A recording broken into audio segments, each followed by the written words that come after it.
कथा कसक जी बोले भाद्र मास के शुक्ल पक्ष की कर्म एकादशी तिथि को केवल उपवास मात्र से स्त्रियों सब पापों से मुक्त हो जाए करती है। अपने कर्म तथा माता के धर्म प्राप्ति के लिए झूठ देव का स्थापना कर 16 प्रकार के पूजन करे से विश्वामित्र जी बोले इस व्रत का एवं ईंधन मैं सुनाता हूँ, आप लोग ध्यान देकर सुनो। पहले सत्ययुग में शर्मा नाम के एक राजा थे। उनके 2 पुत्र थे। उनका नाम कर्म और धर्म था।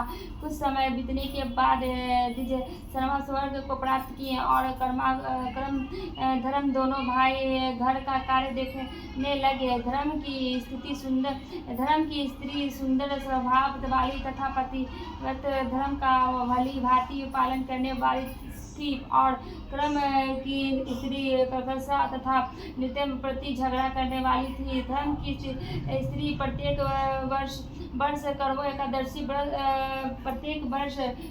एकादशी व्रत को करती थी और झूठ देव का पूजन करने के बाद स्त्री ऋतु फल उस रोज खाती थी। दूसरे दिन प्रातः काल क्रम से निर्मित होकर दही और भात कर्मी के साथ पालन करती थी। इस व्रत के प्रभाव से सभी प्रकार के विघ्न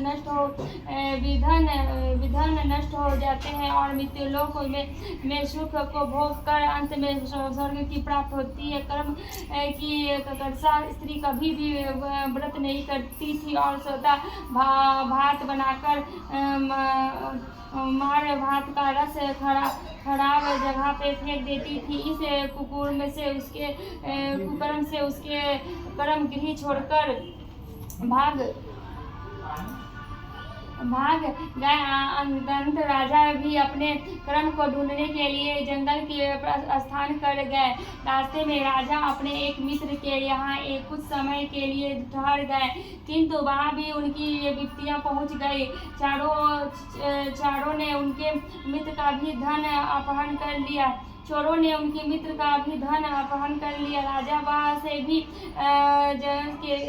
जल के लिए प्रस्थान कर गए। वन में राजा ने आम का वृक्ष फल फूल से संपन्न देखा था तथा उस वृक्ष पर एक भी पक्षी नहीं था। उसके फलों में करोड़ों कीड़े पड़ गए थे। राजा वहां से भी आगे के लिए प्रस्थान किए। राजा अपने क्रम का ढूंढते हुए जा रहे थे कि वन में इधर उधर बिछड़ने के साथ दौड़ती हुई गौ को देखकर पूछा कि तुम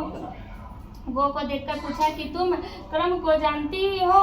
गौ ने कहा, मैं कर्म को नहीं जानती हूँ। राजा व्याकुल होकर और अपने जीवन की निराशा होकर तथा दीर्घ गर्भ सहवास को छोड़कर यमुना के तट पर गिरे पड़े। तभी ऋषि के स्वरूप को बनाकर उनका कर्म बोला कि इधर आओ तथा उसका दाहिना हाथ पकड़कर यमुना में प्रवेश कर गए। वहाँ जाकर राजा ने कहा, हमारे घर को छोड़कर मेरे कर्मदेव भाग गए हैं, इस कारण से मेरी संपूर्ण संपत्ति नष्ट हो गए हैं।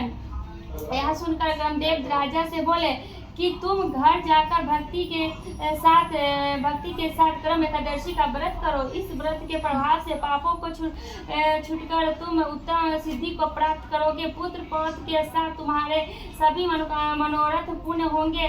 तुम घर जाकर कर्म एकादशी व्रत तथा झूठ का पूजन तुम भक्ति के साथ करो। सब पापों से मुक्त होकर मरने से पश्चात तुम परम पद को प्राप्त करोगे। जो इस वेदांत को श्रवण करेगा तथा भाद्र मास के झूलदेव का पूजन करेगा, वह इस मृत्युलोक में सब पापों से मुक्त होकर अंत में परम गति को प्राप्त करेगा।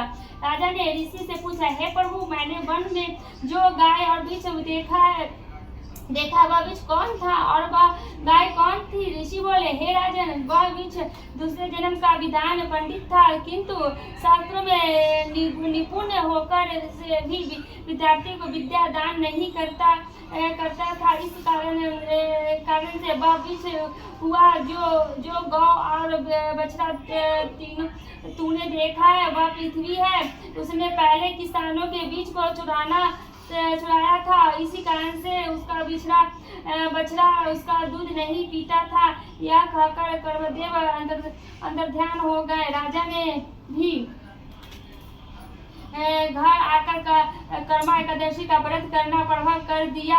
क्रम मृत्युलोक में सुख भोग कर अंत में परम गति का प्राप्त किए। इसलिए आप लोग भी क्रम शर्मा के सम्मान झूठ का पूजन करें और क्रम शर्मा के अमितांश का सेवन करें।